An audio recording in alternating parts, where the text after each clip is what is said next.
Joined now on the broadcast by former Screaming Eagles forward Philippe Tremblay. Came to Cape Breton to play as a 20-year-old in 1998-99. I wanted to ask about the beginning of your QMJHL career because you started in Beauport. The team became the Quebec Remparts. Do you remember much about the change from the Harfangs to the Rampart? I remember it well. I got drafted by Beauport. It was my hometown. It was great to play with them for the first 2 years of my junior career. Then Patrick Roy bought the team after my second year there, and he moved us to the PEPS, Université Laval here in Quebec, and we became the Quebec Remparts. That was a great year because it was the first year. They used to have a team in Quebec, the Remparts, like 30 years ago, I think. So there was a lot of excitation here in Quebec with the comeback of the Remparts. That was a blast for us to play there for the first year. What was your reaction when you found out you were getting traded to Cape Breton? I'm sure that was a big adjustment. How was your English at the time?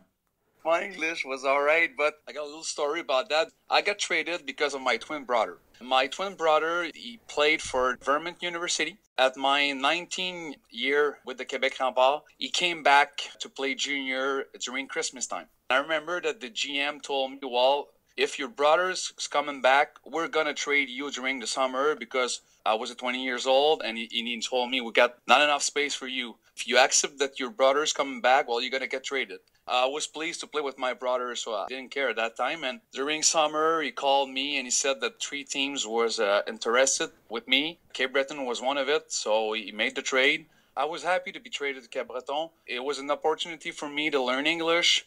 I had a great time also in Cape Breton. My billet was great. The guys there was great, so I learned my English a little. So it was a great experience for me. As you said, you had a successful year, still probably in the top 10 in a lot of different categories when it comes to that individual season. Anything stand out in terms of on the ice, in terms of players you played with, and why were you so successful, do you think?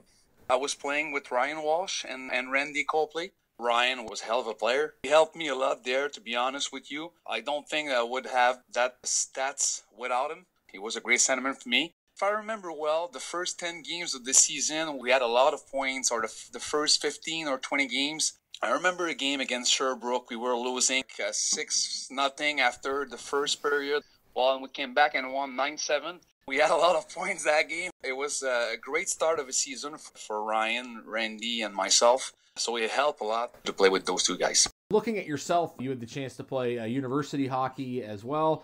Tell us about that, and tell us what you're doing now. After my year in Cape Breton, I went to Trois-Rivières, UQTR. We had 3 great years there. We won the Canadian Championship once. We lost on my 3rd year in the final against Western. That was a great experience. Then I went to play 1 year in Europe, in France. And I came back after here in Quebec to play in the North American Hockey League, Senior League here. When I got my daughter, I just stopped playing hockey. I'm still involved in hockey. I'm in charge of a hockey program in high school here in Quebec, Cardinal-Leroy. So I've been doing this for the last 10 years. I'm on the ice every day with the kids, and I do the thing I love hockey. I'm a passionate guy. Well, I think people will be happy to hear that you're still involved in the game. Great to hear from you, Philip. Thanks for this. Thank you very much. That's former Screaming Eagles forward Philippe Tremblay joining us here at the intermission. You're listening to McDonald Oliver Screaming Eagles Hockey, 1270 CJCB.